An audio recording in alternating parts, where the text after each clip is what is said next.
Hey folks, Eric here from TOURNA-MIX, the ultimate mix competition website. If you like mix contests, please check us out. There's a link in the description below. And if you like what you hear today, please subscribe. All right, so today we're looking at the incredible plugin Tupe from Goodhertz Audio. And Tupe is the combination of tube and tape saturation, hence the name Tupe. Now, I want to give a massive shout out to the company Goodhertz for sponsoring our June 2022 mix contest. They've provided us with 4 licenses for this incredible plugin. So 4 of you will get to walk home with this at the end of the month. I'm excited to see who wins. So yeah, on behalf of TOURNA-MIX, thank you to Goodhertz. That was super, super cool of you guys. All right, so this is a really, really deep and really powerful plugin. Very clever design. I'm just blown away by all the features they included in this and just kind of by the way it works in general. So today we're going to look at all the ins and outs. We're not going to focus as much on sound examples today. This is going to be more of like a how this plugin works kind of video. But we will listen to some stuff. And ultimately at the end of this video, I hope you have a thorough understanding of this plugin. All right, so I've pulled in a bass guitar here just so we have something to work with. And I'm going to walk through the plugin and draw a little flowchart below it because it is important to understand how this plugin works, okay? It's not the most straightforward plugin to understand, although trust me, once you get the hang of it, it's a breeze. But at first it can be a bit overwhelming, okay? So let's take a look at this. All right, so Tupe is fundamentally a saturation plugin. And as we've discussed, it offers tube and tape saturation. On the left here, we've got our tube options. You can see a bunch of different tubes to play with. And on the right, we've got our tape options, okay?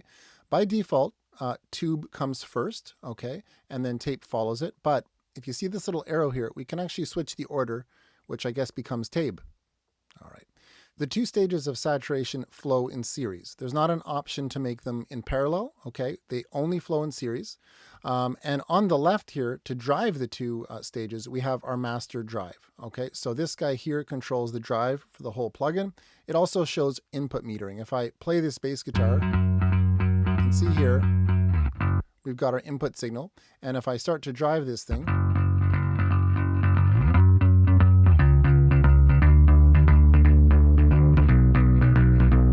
and start to hear some saturation happening there. So it's important to realize this is a global drive, okay? It pushes the input into both stages, but occasionally you're going to want more control, right? You might want more tube and less tape or vice versa. So they've got these really handy sliders here that can control the individual stages, right? So if I want more tube, you can see it gets fatter there, which I love. I just love doing this. It's fun. Or less tube, I can control that here, okay? Option click to get back to 0. Right? Or to where you were. And same thing with tape, right? We can see here we've got these individual sliders. So we've got this master drive and then 2 other drives to kind of refine the sound. All right, now you don't have to use both stages. You know, if you want just tube or just tape, down here you can disengage tube, right? Or you can disengage tape. All right, so right out of the gates, you can see we've got tons of options here. We've got 9 tube options and 4 tapes, right? So 36 different combinations right out of the gates.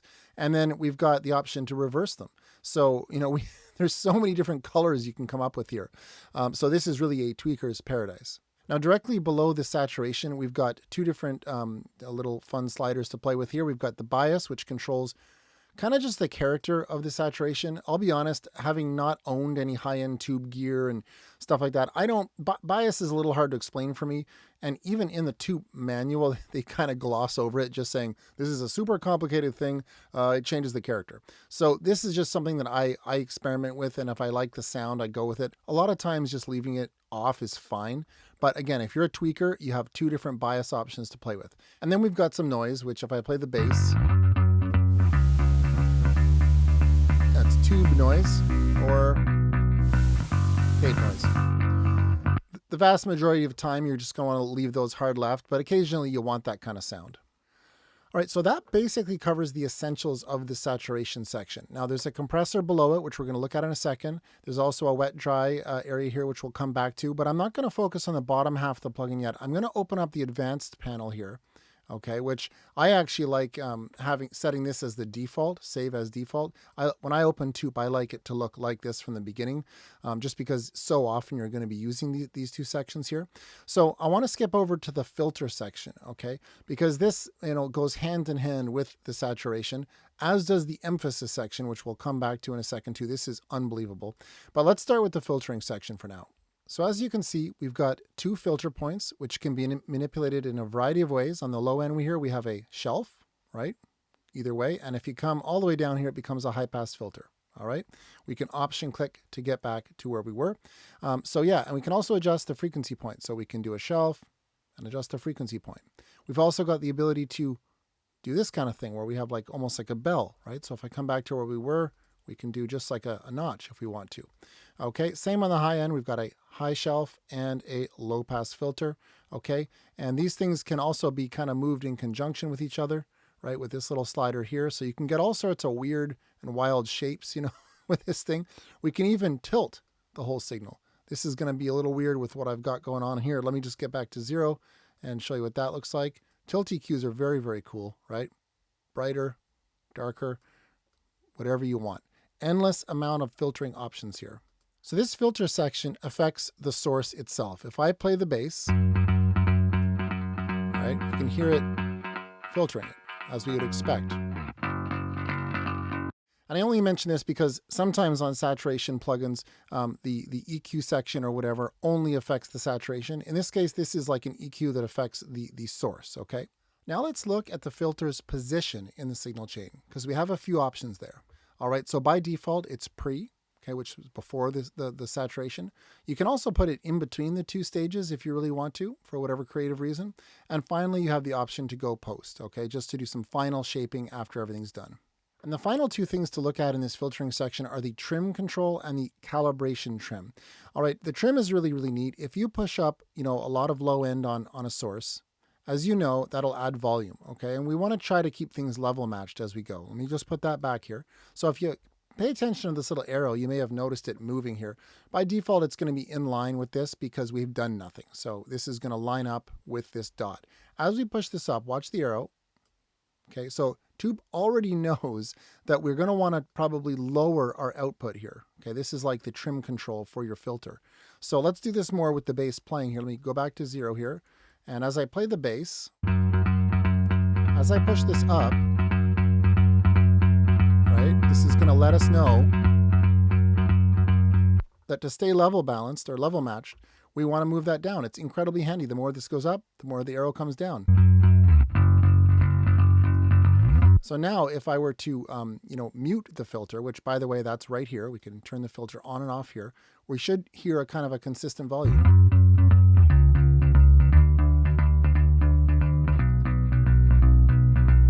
We hear more low end, but the volume stays consistent. So that's a really, really neat feature to make sure you're not fooling yourself with volume. Then we have the calibration trim, which is very similar to the filter trim in that it keeps Tupe kind of at the same level while you're messing with all the controls, which is just so handy. And to make a long story short, all you got to really do is put this dot where the arrow is, and then Tupe will kind of internally balance things as you're messing with the functions. So let me just play this and see where we're at. So it's already set up pretty well here.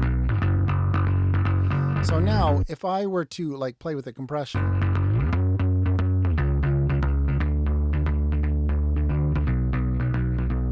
you can hear that it stays very consistent in volume or the saturation.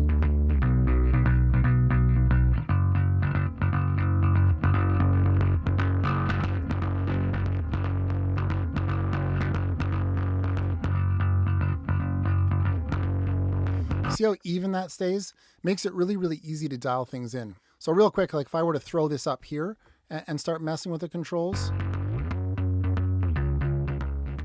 you can see it doesn't stay level and it's just way harder to dial things in, right?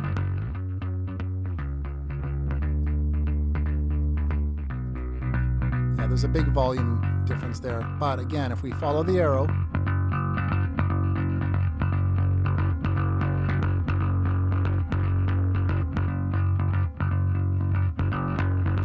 it really just makes our lives so much easier. Now, real quick, if you're using the presets, there's a handy thing with this calibration trim that they recommend in the manual. If you right-click anywhere in this area, you can lock the calibration trim when switching presets.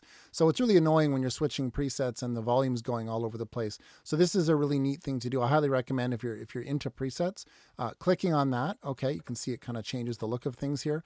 And that way, when you switch your presets, you're going to get consistent volume. Now let's look at the emphasis section of Tupe, which is very, very cool. It's part of this hidden panel. Remember, this whole thing was hidden to begin with, and it defaults to the filter section. But we also have this emphasis area here to take a look at. Now this is really, really cool. It's so common when you're saturating the full frequency spectrum to decide, I don't want as much saturation on the low end, or I don't want as much saturation on the high end, or vice versa. Maybe you want more saturation somewhere. And that's what the emphasis section is all about. You'll notice it looks a lot like the filtering section, okay? Functions very similarly in terms of things like this, like we can tilt it, or we can, do a low shelf or whatever. But this is not EQing the actual bass, right? Now we're shaping where in the frequency spectrum is the saturation directed. So if we push this up, for example, we're saying we want more saturation at 1K or less, right? So it's a way to steer the saturation, and it's very, very powerful. So for example, if I were to add saturation to this bass and I liked the way it sounded, but it was too much saturation on the low end, all I would have to do is pull this down. And right now we're set at about 150 Hertz, let's say. We're going to get less saturation in this area. Now, similar to the filter section, we want to keep our eye on this little area here to make sure that we're volume matched. So you want to keep these in line. But let me just return that to where it was. Let's fuzz up this bass.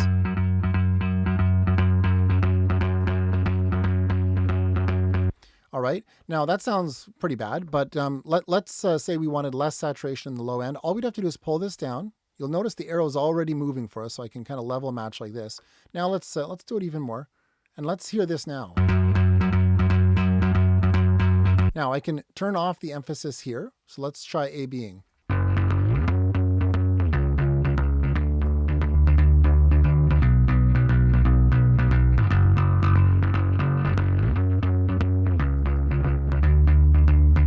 Right, and if you want to push up more mid-range,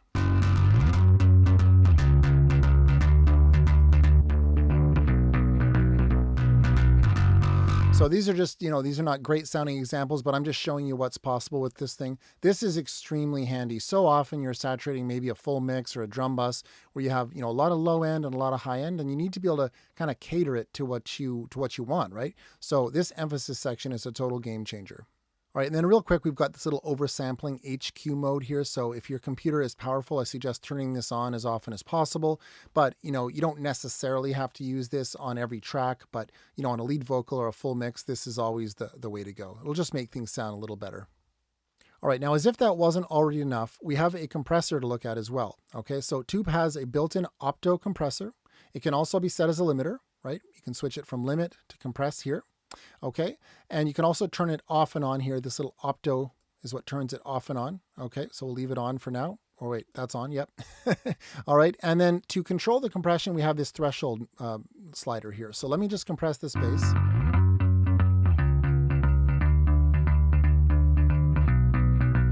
This is the little gain reduction meter. So when it reaches the halfway point, the gain reduction, that's about 10 dB, just so you know. So that's 10 dB about. That's 5 dB. And you'll notice it's staying volume matched for the most part, and that's because of this little section over here. We have this, again, this little calibration is so handy. If I set this way up here, see now when I move this, getting all sorts of fluctuation in volume. Whereas if I have this lined up to where it's supposed to be, so that it's calibrated properly, we should have a fairly consistent volume now. That's 10 dB, right? Doesn't change in volume much. And if I turn the compressor off, no volume change. So again, very important to keep your eye on that. So that's the compressor in a nutshell. There's 4 different positions that we can place this in the signal chain. So by default, you'll see this little post here, okay? Opto position, post. So this places it at the very end of the chain, right? But we have 3 other positions we can experiment with. We can go into SAT, which I'm actually going to come back to in a second because it's the most complicated, although it's quite simple. We can go to pre, which puts it before the chain, okay, before the saturation. We can go to between, which is kind of neat. You can put the compressor right between tube and tape, okay? And then, as I said, we have this saturation mode here. So this is This is awesome. Okay, what this does is it doesn't compress the signal itself. It's like a sidechain thing. It compresses the signal that's fed into the saturation. So a lot of times with a dynamic signal, when you try to saturate it, you're going to get a really irregular saturation because some parts are louder and some parts are quiet. So if you don't want that, you can compress the signal that feeds the saturation. So let me leave it on sat, and I'm going to get the compression going here. You can see 10 dB of compression. But again, it's not on the bass itself, it's on the saturation. And right now we don't have any saturation. So let's push this up.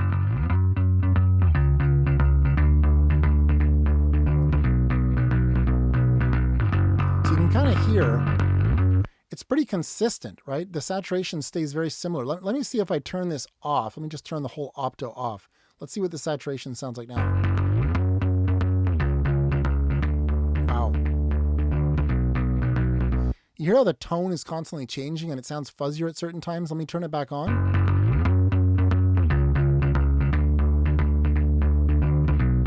It stays way more consistent. Turn it off. It's all over the place. This is an incredibly cool feature they've included. So, you have to decide, do I want to use the compressor on the source or just to control the saturation?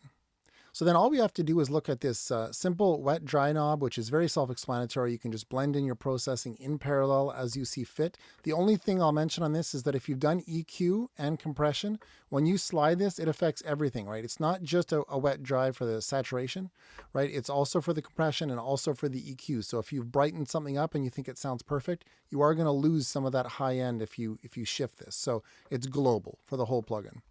And then finally, we've got a little preset section here, which I think is super handy for this plugin in particular, because there is a lot to this thing. And so checking out the, the various presets can be really, really just a handy way to get to know it, really. Now, as I mentioned earlier, I'm going to lock the calibration trim when switching presets. Okay, so this is shoulding, ensure that we have a consistent level for the most part. Let's just hear a few of these on this bass guitar. I'm going to go to the guitar and bass amps. Let's just hear this.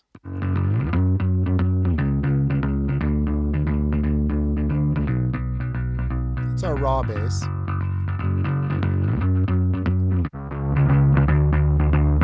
So for something a bit more extreme like this, we might want to blend it in parallel.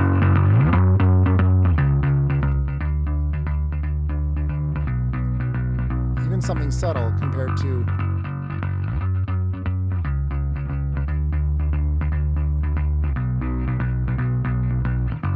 let's go to the next one. Oh, this is a better example. Let's try doing this in parallel.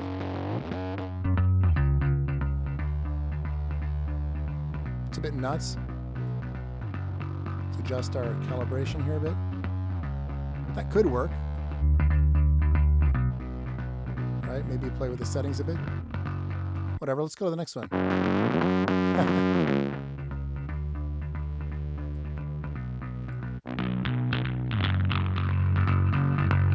This is a good example. See, at 100%, they've designed these crazy little, resonant peaks here, but in parallel,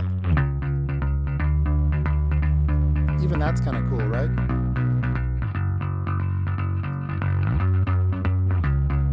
I like that. Could try quickly messing up a little beat here, a little loop.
All right, I'm just messing around there, having some fun, but you can see that there's kind of just an endless amount of options with this thing. It's a really, really great creative tool.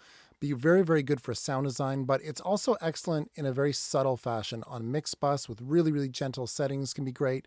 I used it for almost every track this month, even lead vocal, okay, which I'm going to be showing in the next few videos. So just a great tool. I can't recommend this plugin enough. And I want to give one final shout out and huge thanks to Goodhertz for sponsoring this month's contests. So I hope you guys are having fun with the songs this month. If you haven't heard of TOURNA-MIX, join anytime. It's a great, great place to learn. We'll talk soon. Take care.